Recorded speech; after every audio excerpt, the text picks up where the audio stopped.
हाय मेरे प्यारे बच्चों। सबसे पहले आप सभी का एक बार फिर से स्वागत है आपके और हमारी यूट्यूब चैनल जय गणपति बप्पा एकेडमी पर। तो बताइए बच्चों, कैसे हैं आप सभी लोग? ठीक ठाक हैं ना बच्चों? तो बच्चों, हम लोगों ने पिछले वीडियो में 4 से विभाज्य होने वाली संख्याओं के बारे में सीखा था, 5 से विभाज्य होने वाली संख्याओं के बारे में, और हमने उसके साथ साथ बच्चों सीखा था सम और विषम संख्याओं के बारे में। तो इस वीडियो में जो सीखना है उसके लिए सबसे पहली टॉपिक है बच्चों आपकी अभाज्य संख्याएं। अभाज्य संख्याएं क्या चीज होती हैं, सबसे पहले हम उसके बारे में समझते हैं, फिर उसके बाद उसको डिफाइन करेंगे बच्चों। तो अच्छा, एक चीज आप ये बताइए बच्चों, हम जानते हैं कि जो संख्या हमारी एक होती है, एक संख्या एक होती है, हमने बताया था पिछले वीडियो में, आपको बताया था पिछले वीडियो में आपको बताया था कि जो संख्या हमारी बच्चों एक होती है, एक जो होती है वह सभी की सभी संख्याओं को पूरा का पूरा विभाजित करती है। यहां पर बच्चों बात चल रही है अभाज्य। अभाज्य का मतलब होता है जो किसी से भाज्य ना हो, और हमने बताया था कि जो एक होगा वो सबको भाज्य करेगा, जो एक होगा वो सबको भाज्य करता है। और अगर जैसे किसी भी संख्या की बात करते हैं, जैसे हमने 3 ले लिया बच्चों, ये जो संख्या 3 है, 3 को तो सबसे पहले बच्चों एक विभाजित करेगा, और एक के अलावा एक संख्या और है जो 3 को पूरा का पूरा विभाजित कर सकती है। वह संख्या कौन सी है बच्चों? वह संख्या आपकी है 3। यानी कहने का मतलब जो एक 3 है आपका, 3 को एक भी विभाजित करेगा और 3 को स्वयं 3 भी विभाजित करेगा। हम कह सकते हैं कि बच्चों एक संख्या और ले लेते हैं, हमने ले लिया 5। 5 को कौन कर सकता है? एक करेगा। एक के अलावा और कौन करेगा? 5 करेगा। एक और 5 के अलावा कोई तीसरी संख्याएं 5 को विभाजित नहीं कर सकती हैं। तो कहने का मतलब ये हुआ बच्चों, जो अभाज्य संख्याएं होती हैं वो खुद से विभाजित होती हैं, और किससे विभाजित होती हैं? एक से विभाजित होती हैं। हम कह सकते हैं बच्चों, सिंपल तरीके से कह सकते हैं, साधारण तरीके से कह सकते हैं कि वे संख्याएं अभाज्य संख्याएं कहलाती हैं जो एक से और खुद से भाग देने पर विभाजित होती हैं। अर्थात जिन संख्याओं के सिर्फ 2 ही गुणनखंड होते हैं बच्चों, एक होता है बच्चों 1 और एक होता है 3, वे संख्याएं आपकी अभाज्य संख्याएं कहलाती हैं। अगर तीसरा कोई गुणनखंड आ गया, जैसे 1 आ गया, 1 के बाद 3 आ गया, 3 के अलावा और कोई तीसरा गुणनखंड आ गया, तो हम कहेंगे कि वह आपकी अभाज्य संख्या नहीं है। ठीक है, जिनके सिर्फ कितने गुणनखंड होने चाहिए बच्चों? सिर्फ 2 गुणनखंड होने चाहिए। एक होता, एक सब में कॉमन रहेगा बच्चों, एक आएगा और एक खुद वही संख्या आएगी, तो वह संख्या आपकी कौन सी संख्या कहलाएगी? अभाज्य संख्या कहलाएगी।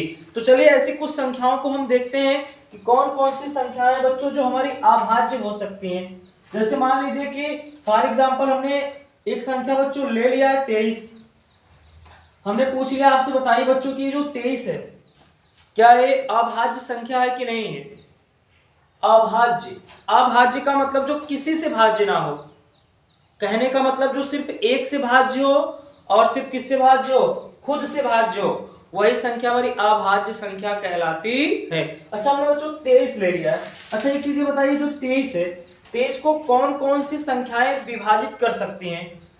23 को विभाजित कौन करेगी बच्चों? सबसे पहले 1 करेगी, और 1 के बाद कौन कर सकता है? 23 कर सकता है। इसका मतलब, कहने का मतलब बच्चों ये हुआ कि जो 23 है वह 23 हमारी कौन सी संख्या है? अभाज्य संख्या है। कहने का मतलब जिनके कितने गुणनखंड होने चाहिए? 2 गुणनखंड होने चाहिए। एक होता है और एक खुद वही संख्या होती है बच्चों, वही आपकी अभाज्य संख्याएं कहलाती हैं। जैसे अगर हम कुछ अभाज्य संख्याओं की बात करते हैं, हाँ बच्चों जान लीजिए कि जो एक होती, एक आपकी अभाज्य संख्या नहीं होती है, क्योंकि एक का केवल एक ही गुणनखंड होगा, इसलिए एक आपकी अभाज्य संख्या नहीं होती। जैसे एक है, एक को हम एक से विभाजित करेंगे, या फिर हम इसको एक गुणे एक भी लिख सकते हैं, नहीं है, इसलिए यह आपकी अभाज्य संख्या नहीं है।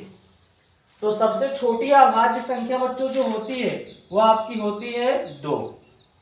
अच्छा एक चीज ये बताइए, कल की वीडियो में हमने देखा था कि बच्चों जो 2 होता है वो कौन सी संख्या होती है?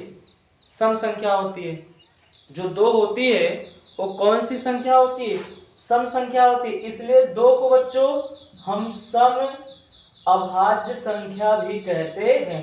आपसे प्रश्न इस तरीके से पूछ सकता है कि सम अभाज्य संख्या होती है, तो सम अभाज्य संख्या कौन सी होती है बच्चों? 2 होती है। या आपसे पूछ सकता है कि वह कौन सी ऐसी संख्या है जो सम है और सम के साथ साथ अभाज्य है, तो आप कहेंगे बच्चों वह संख्या कौन सी है? 2। तो कुछ संख्याओं को हम देख लेते हैं जो आपकी अभाज्य संख्याएं बच्चों, परिचय कर लेते हैं। 1 और 100 के बीच जितनी भी अभाज्य संख्याएं, अच्छा 2 हो गया, 2 के बाद कौन सी संख्या होगी बच्चों? 3 होगी। 3 के बाद कौन हो सकती है बता दीजिए? 5 होगी। 5 के बाद 7 होगी। 7 के बाद कौन हो सकती है बच्चों? 2 3 5 7 8 9 10, उसके बाद कौन होगा? 11 होगा बच्चों, क्योंकि 9 को आपका 1 भी काटेगा, 1 के साथ 3 भी काटेगा और 3 के साथ साथ 9 स्वयं काटेगा, यानी कि उसके 3 गुणनखंड हो जा रहे हैं। कहने का मतलब वह आपकी अभाज्य संख्या नहीं। चलिए उसके साथ साथ 11 के बाद 12 नहीं होगा, 13 होगा बच्चों। 13 के बाद कौन होगा? 14 15 16, उसके बाद कौन होगा? 17 हो जाएगा। 17 के बाद कौन होगा बच्चों? 18, उसके 19 हो जाएगा। 19 के बाद 20 21 22, उसके बाद कौन हो सकता है? 23 हो सकता है। और 23 के बाद कौन सी होगी बच्चों? 24 25 26 27 28, कौन हो सकता है बच्चों? 29। हाँ 27 नहीं होगा, क्योंकि 27 1 से भी कटेगा, 3 से भी कटेगा, 9 से भी कटेगा और 27 से भी कटेगा। उसके 27 के जो हो रहे हैं बच्चों वह 2 से अधिक गुणनखंड हो जा रहे हैं, इसलिए वह आपकी अभाज्य संख्या नहीं है। चलिए 29 के बाद 30 31 हो जाएगा। 31 के बाद 32 33 34 35 36 37 हो जा रहा है बच्चों। 37 के बाद 38 39 40 41। 39 भी बच्चों आपकी अभाज्य संख्या नहीं है। आपके मन में आ रहा होगा कि 39, 13 के यहाँ 39 होता है, 13 से भी कटेगा, 3 से भी कटेगा और 1 से भी कटेगा, इसलिए और 39 से भी कटेगा, इसलिए 39 आपकी अभाज्य संख्या नहीं है। 41 के बाद बच्चों कौन सी संख्या हो सकती है? 43 हो सकती है, 44 45 46 47, फिर उसके बाद 48 49 50 51 52 53। 51 भी नहीं होगी बच्चों, क्योंकि 17 दिया 51 होता है। 54 55 56 57 58 59। 57 भी नहीं होगी बच्चों, क्योंकि 19 दिया 57 होता है, 19 से कटेगा 57 आपका। चलिए 59 के बाद कौन होगा बच्चों? 60, उसके बाद 61 62 63। 63 भी नहीं होगी, क्योंकि 21 दिया 63 होता है बच्चों। 64 65 66 और कौन हो जाएगा? 67 होगा बच्चों। 68 69 70, उसके बाद कौन होगा? 71 हो जाएगा। 72 73 हो जाएगा बच्चों। 73 के बाद आएगा 74 75 76 77 78, कौन आएगा बच्चों? 79 हो जाएगा। 79 के बाद 80 81 82, उसके बाद कौन आएगा बच्चों? 83 आएगा। फिर 84 85 86 87 88, कौन आएगा बच्चों? 89 आएगा। 89 के बाद आएगा 90 91 92 93 94 95 96, कौन आएगा बच्चों? 97 आएगा। यानी कि ये 1 से लेकर 100 के बीच की ये सब की सभी अभाज्य संख्याएं हैं बच्चों। 2 3 5 7, 7 के बाद 11 11 के बाद 13 13 के बाद 17 19 23 29 31 37 41 43 47 53 59 61, फिर उसके बाद 67 है बच्चों, 71 है 73 है 79 है, फिर 83 है 89 है, फिर उसके बाद कितना है? 97 है। ये सब की सभी संख्याएं 1 से 100 के बीच की सभी कौन सी संख्याएं बच्चों? अभाज्य संख्याएं हैं। तो नोट कीजिए अभाज्य संख्याओं के बारे में, नोट कीजिए, लिखिए वे संख्याएं अभाज्य संख्याएं कहलाती हैं। वे संख्याएं अभाज्य संख्याएं कहलाती हैं जो एक से और स्वयं से भाग करने पर विभाजित होती हैं। वे संख्याएं अभाज्य संख्याएं कहलाती हैं जो एक से और स्वयं से भाग करने पर विभाजित होती हैं। या करके और लिख लीजिए कि जिन संख्याओं के केवल दो ही गुणनखंड होते हैं, एक एक और एक खुद वही संख्या आपकी कौन सी संख्या होती है बच्चों? अभाज्य संख्या होती है। देखिए इसमें जितनी भी संख्याएं आपको दिख रही हैं, इन संख्याओं में अगर इन संख्याओं को विभाजित किया जाए तो यह सिर्फ एक से और खुद से ही भाग करने पर बच्चों विभाजित होंगी, बाकी तीसरे किसी भी संख्या से विभाजित नहीं होंगी। इसीलिए इनको अभाज्य संख्या कहा जाता है। नोट कर लीजिए उसको।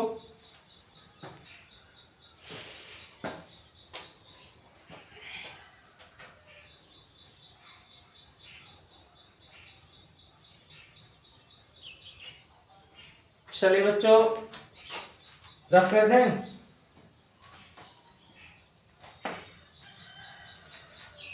सबसे छोटी अभाज्य संख्या बच्चों कितनी होती है? 2 होती है। आपसे भी पूछ सकता है कि सबसे छोटी सम अभाज्य संख्या, तब भी आप कहेंगे 2 होगी। और सबसे छोटी विषम अभाज्य संख्या कौन होगी बच्चों? 2 के बाद कौन आया था? 3 आया था। तो सबसे छोटी विषम अभाज्य संख्या कितनी होती है? 3 होती है। और सबसे बड़ी अभाज्य संख्या पता नहीं, अपरिभाषित। चलिए तो अगली टॉपिक आपकी है बच्चों अभाज्य संख्याएं, जिसको हम अंग्रेजी इंग्लिश में कहते हैं बच्चों composite number. COMPOSIT composite, NUMVERS composite numbers. Composite numbers का मतलब होता है बच्चों भाज्य संख्याएं।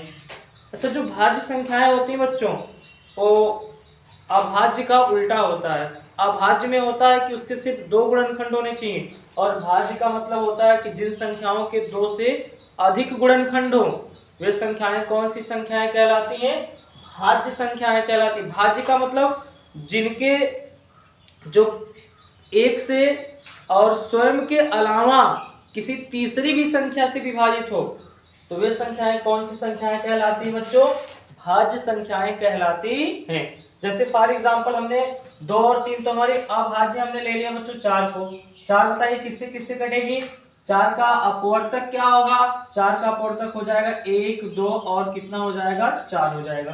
कहने का मतलब जो बच्चों संख्या 4 है वह 1 से भी कटेगी, 2 से भी कटेगी और कितने से कट सकती है? 4 से भी कटेगी। इसलिए यह संख्या आपकी कौन सी संख्या है? अभाज्य संख्या है। हमने ले लिया बच्चों एक संख्या 6 ले लिया। 6 को कहेंगे 1 से भी कटेगी, 2 से भी कटेगी, 3 से भी कटेगी और किससे कट सकती है बच्चों? 6 से भी कट सकती है। इसलिए हम कहेंगे कि जो 6 है वो हमारी कौन सी संख्या है? भाज्य संख्या है। हमने बताया था जिन संख्याओं के 3 या 3 से अधिक गुणनखंड होते हैं वे संख्याएं भाज्य संख्याएं कहलाती हैं। चलिए आगे ले लीजिए बच्चों। हमने ले लिया 8 ले लिया। 1 से कटेगा, 2 से कटेगा, 4 से कटेगा और कितने से कट जाएगा? 8 से। हमने ले लिया 9 को। 1 से कटेगा, 3 से कटेगा और किससे कट सकता है? 9 से कट जाएगा बच्चों। हमने 10 को ले लिया। 10 किससे कटेगा? 1 से कटेगा, 2 से कटेगा, 5 से कटेगा और 10 से कट जाएगा। हमने ले लिया 12 को ले लिया बच्चों। 1 से कटेगा, 2 से कटेगा, 3 से कटेगा, 4 से कटेगा, 6 से कटेगा और किससे कट जाएगा? 12 से कट जाएगा। और भी संख्याओं को आप ले लीजिए बच्चों। हमने ले लिया 12 के बाद 13 को छोड़ के 14 को ले लिया। अब कहेंगे 1 से कटेगा, 2 से कटेगा, 7 से कट जाएगा और किससे कट जाएगा? 14 से कट जाएगा। इसके बाद बच्चों हमने किसको ले लिया?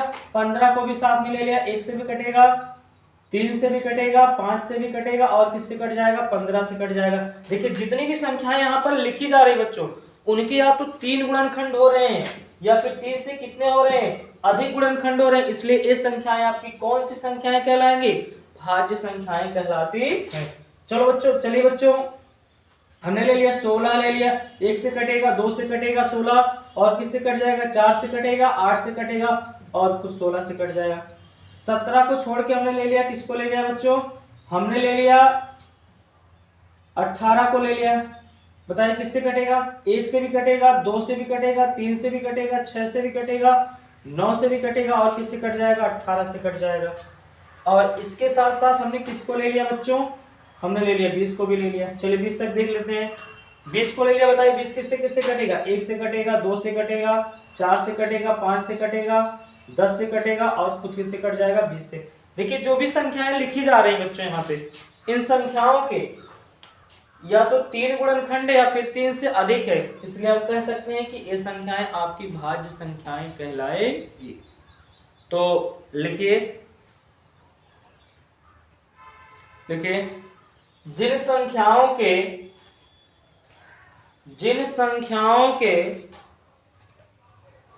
3 या 3 से अधिक गुणनखंड होते हैं, जिन संख्याओं के 3 या 3 से अधिक गुणनखंड होते हैं, वे संख्याएं भाज्य संख्याएं कहलाती हैं। जिन संख्याओं के 3 या 3 से अधिक गुणनखंड होते हैं, वे संख्याएं भाज्य संख्याएं कहलाती हैं।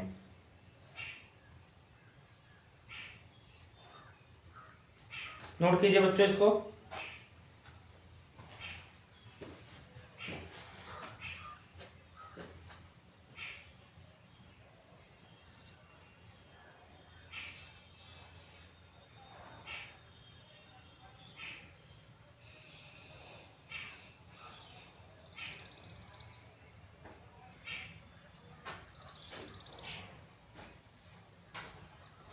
चलिए बच्चों रब कर दें।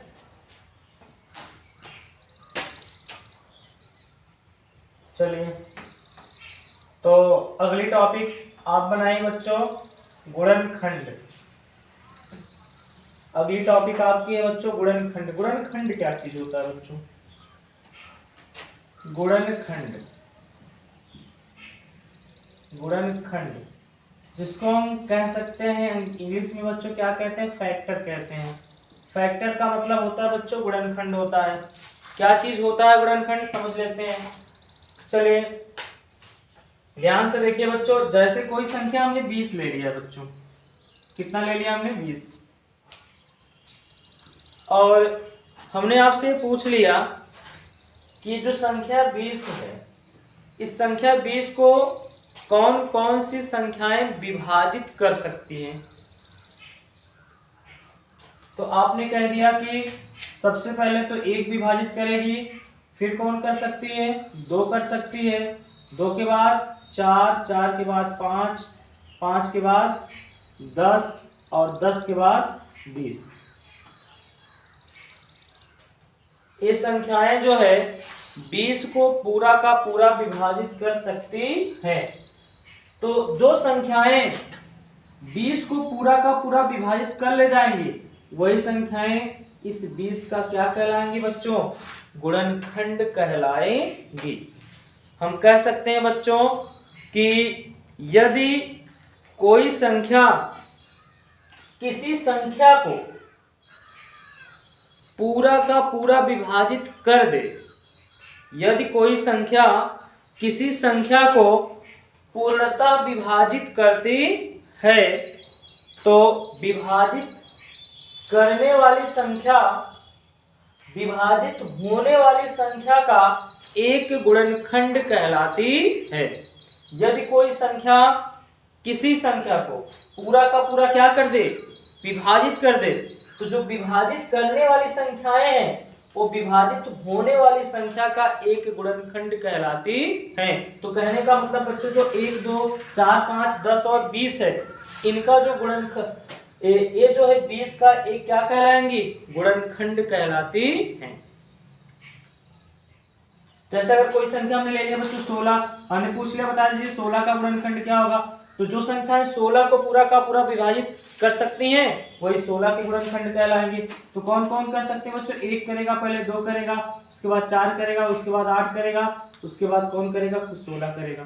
तो ये जो संख्याएं हैं ये 16 को पूरा का पूरा विभाजित कर रही हैं, तो ये संख्याएं 16 का क्या कहलाएंगी? गुणनखंड कहलाती हैं।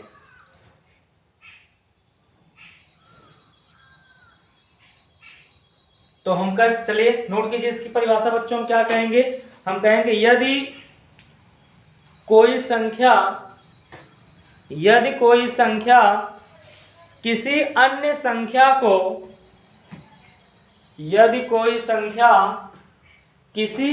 संख्या को पूर्णतः विभाजित करती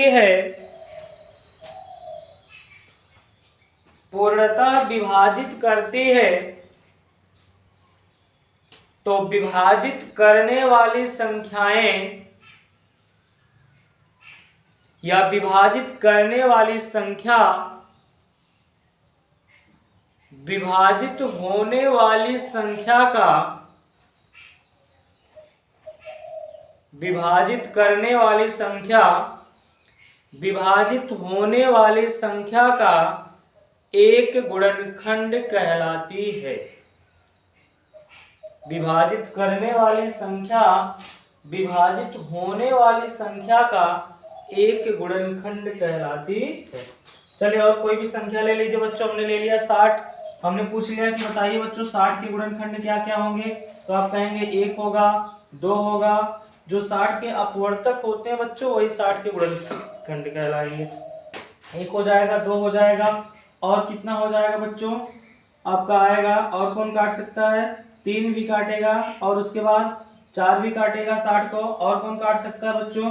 5, 5 के बाद 6, 6 के बाद 10 काटेगा, 10 के बाद 15, 15 के बाद 20, और 20 के बाद 30, और 30 के बाद कौन काटेगा?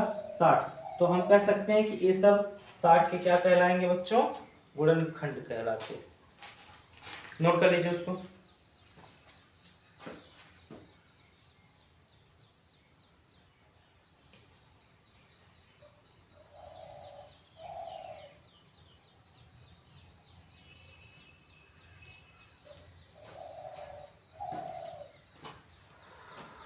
तो चलिए रफ कर दें बच्चों। अगली रीडिंग बताइए बच्चों अभाज्य गुणनखंड। अभाज्य गुणनखंड क्या होता है बच्चों?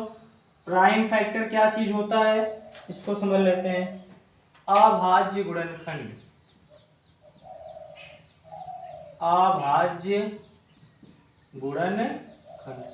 अभाज्य गुणनखंड क्या चीज होता है?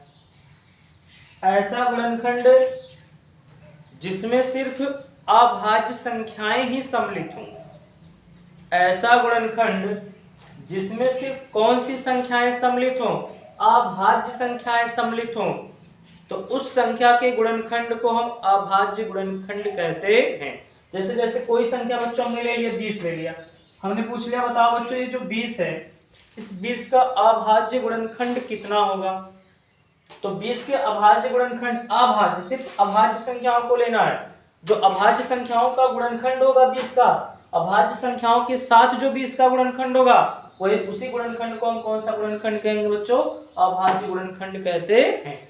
चलिए तो यहाँ लिखते हैं बच्चों, ध्यान से देख लेते हैं कौन कौन संख्याएं काटेंगी। सबसे पहले 2 गुणे कितना हो जाएगा? 2, 2 दूना 4, और 4 बच्चे कितना होता है? 20। तो हम कहेंगे 20 के जो अभाज्य गुणनखंड है वो 2, 2 और कितना है? 5 है। इनको ज्ञात कैसे किया जाएगा बच्चों? सबसे पहले आप 20 को लिख लीजिए, ये भाग विधि से आपको बता दे रहे हैं। 20 को लिख लीजिए। सबसे पहले बताइए 20 को किससे काटेंगे? 2 से काटेंगे बच्चों। 2 दहा में कितना होता है? 20। फिर 2 से काटेंगे, 2 पच्चे कितना आ जाएगा? 10। फिर किससे काटा जाएगा? 5। तब तक आप काटते रहेंगे बच्चों जब तक कि नीचे कितना ना आ जाए? 1 ना आ जाए। चलिए अब हमने लिख दिया 20 बराबर 2 गुणे 2 गुणे कितना हो गया बच्चों? 5 हो गया। तो हम कह सकते हैं कि जो 20 के अभाज्य गुणनखंड है वो कितने हैं? 2 गुणे 2 गुणे 5। और किसी संख्या का अभाज्य गुणनखंड ज्ञात करना बच्चों, 60 का अभाज्य गुणनखंड ज्ञात करना आपको। चलिए बताइए क्या पहले 2 से कटेगा? सबसे पहले सबसे छोटे अभाज्य संख्या से काटिए, फिर उससे बड़े, फिर उससे बड़े, अगर कटता है तो। चलिए किससे काटा जाए बच्चों? 2 से काटते हैं, 2 तिहाई कितना होता है 6 होता है। फिर 2 से कटेगा, 2 एक अन्नम 2 और 2 पच्चे कितना हो जाएगा 10। अब किससे काट दें, 3 से कट सकता है बच्चों, काट देंगे, 3 पच्चे 15 और 5 एक अन्नम 5। तब तक हम काटते जाएंगे बच्चों जब तक कि नीचे कितना ना आ जाए, 1 ना आ जाए। तो हम कह सकते हैं कि जो 60 के अभाज्य गुणनखंड होंगे 2 गुणे 2 गुणे 3 गुणे कितना हो जाएगा बच्चों 5 हो जाएगा।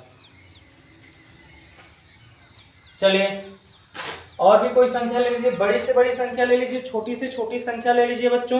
जैसे हमने ले लिया 144 ले लिया, अब हमने कह दिया कि बताइए 144 का अभाज्य गुणनखंड ज्ञात कीजिए। तो वही काम कीजिए, 2 से कटेगा तो काट दीजिए, 2 सत्ते 14, 2 दूना 4, फिर 2 से काटेंगे, 2 तिहाई 6 और 2 छक्के 12 हो जाएगा। फिर 2 से काट देंगे बच्चों, 2 एक अन्नम 2 और 2 अट्ठे 16, फिर 2 9 18, फिर 3 से काटेंगे कितना आ जाएगा 3 त्रिका 9, फिर 3 से काटेंगे 3 एक अन्नम 3। देखिए इस 2 से इस 144 में हम भाग करते हैं बच्चों। जब भाग करेंगे तो भाग सबसे पहले देखते हैं कितनी बार जाएगी। 14 एक में तो जाएगी नहीं, 4 को भी साथ में लेंगे 14 हो जाएगा बच्चों।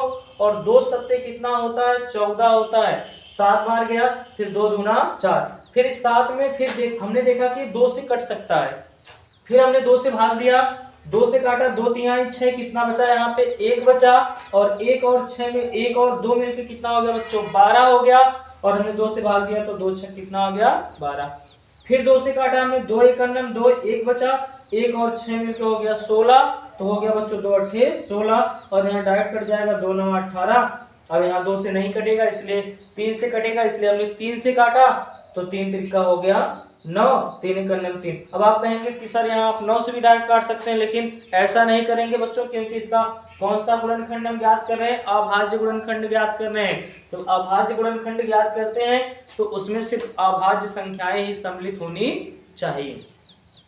अब इसमें भी देख लीजिए, इनको भी उसी प्रकार से काटा गया बच्चों, 2 तिहाई 6 हो गया, 2 तिहाई 6 और 2 शून्य शून्य हो गया। यहाँ पे काटा 2 एक अन्नम 2 और 2 1 बचा और 2 पच्चे 10, 3 पच्चे 15, 5 एक अन्नम 5।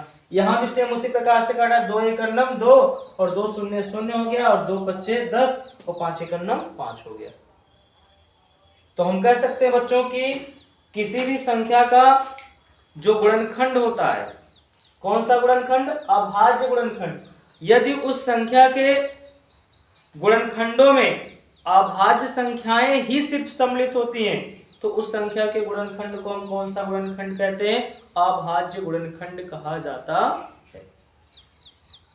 नोट कर लीजिए इसको।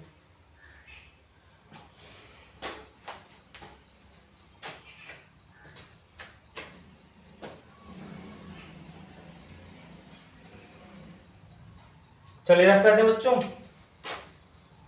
चलिए अगली चीज समझते हैं बच्चों। आपसे कहेगा कि वृक्ष विधि की सहायता से गुणनखंड ज्ञात कीजिए। बहुत ही सिंपल सा तरीका है बच्चों, वृक्ष विधि की सहायता से गुणनखंड ज्ञात करना। आपसे कहेगा कि वृक्ष विधि की सहायता से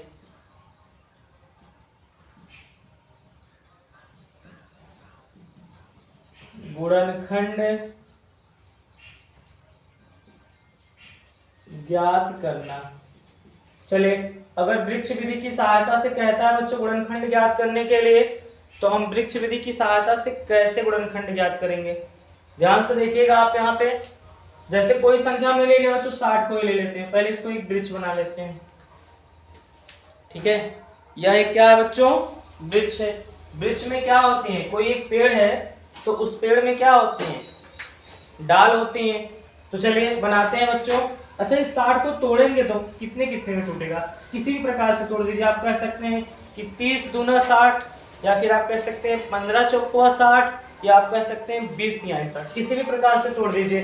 तो इसको हम कैसे तोड़ दें बच्चों, इसको तोड़ दे रहे हैं 30 दूना 60, यहाँ पर 2 आ जाएगा और यहाँ पर कितना आ जाएगा बच्चों 30 आ जाएगा, 30 दूना 60। इसको तोड़ दीजिए, यहाँ लिख दीजिए 2 और यहाँ कितना हो जाएगा बच्चों 15, 15 और 2 का गुणा करेंगे, 15 दूना कितना हो जाएगा 30 हो जाएगा। इसको हमने तोड़ दिया बच्चों, यहाँ 3 लिख दिया और यहाँ कितना हो गया 5, 3 पच्चे 15, 3 पच्चे 15, 15 दूना 30 और 30 दूना 60। या इसी 60 को आप इस प्रकार से भी तोड़ सकते हैं बच्चों। आप यहाँ लिख सकते हैं 3 और आप यहाँ पे लिख सकते हैं 20। 20 तिहाई 60। अब इसको भी तोड़ सकते हैं बच्चों, यहाँ लिख सकते हैं 5 और यहाँ लिख सकते हैं 4। तो 4 पच्चे 20, 20 तिहाई 60। 4 को भी अगर आगे टूटता है तोड़ सकते हैं, 2 और 2 में टूट जाएगा तो हो जाएगा 2 दूना 4, 2 दूना 4, 4 पच्चे 20, 20 तिहाई 60 हो जाएगा। हाँ, इस 60 को इस तरीके से भी तोड़ सकते हैं आप बच्चों, यहाँ 60 लिख दीजिए और यहाँ कितना हो जाएगा 4 हो जाएगा और यहाँ कितना हो जाएगा 15 हो जाएगा। 4 को तोड़ दीजिए, 2 दूना 4 और यहाँ हो जाएगा 3 पच्चे 15। इस तरीके से भी तोड़ सकते हैं। तो ये जो विधि होती है बच्चों, ये कौन सी विधि होती है? ब्रिज विधि होती है। हाँ, अगर कोई और संख्या आपको लेना है उसको भी तोड़ के देख लीजिए। चलिए एक संख्या और छोटी सी संख्या ले लेते हैं बच्चों। हमने ले लिया 40 ले लिया, और इस 40 को ब्रिज विधि से तोड़ना है। कैसे तोड़ेंगे बताइए आप लोग? या तो आप कह सकते हैं 4 और यहाँ लिख सकते हैं 10। 10 चौक कितना होता है 40, और 4 को तोड़ दीजिए बच्चों। क्या तोड़ सकते हैं आप? इसको लिख सकते हैं 2 और 2, और इसको लिख सकते हैं 2 और 5। या फिर इसी 40 को आप इस प्रकार से तोड़ सकते हैं बच्चों। 8 पच्चे 40 होता है, एक को 5 कर दीजिए और एक को कितना कर दीजिए 8। 8 को आप तोड़ेंगे बच्चों तो कितना हो जाएगा, 2 चौक कितना होता है 8। फिर 4 को तोड़ दीजिए, 2 दूना 4। देखिए 2 दूना 4, 4 दूना 8, 8 बच्चे 40 हो जाएगा आपका।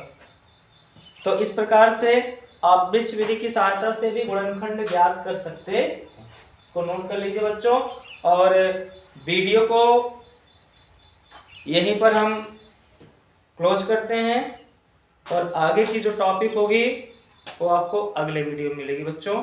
तब तक के लिए आप लोग मेहनत से पढ़ते रहिए, मेहनत करते रहिए, और आने वाली बोर्ड की परीक्षा में आप लोग अच्छे नंबरों से पास होंगे। और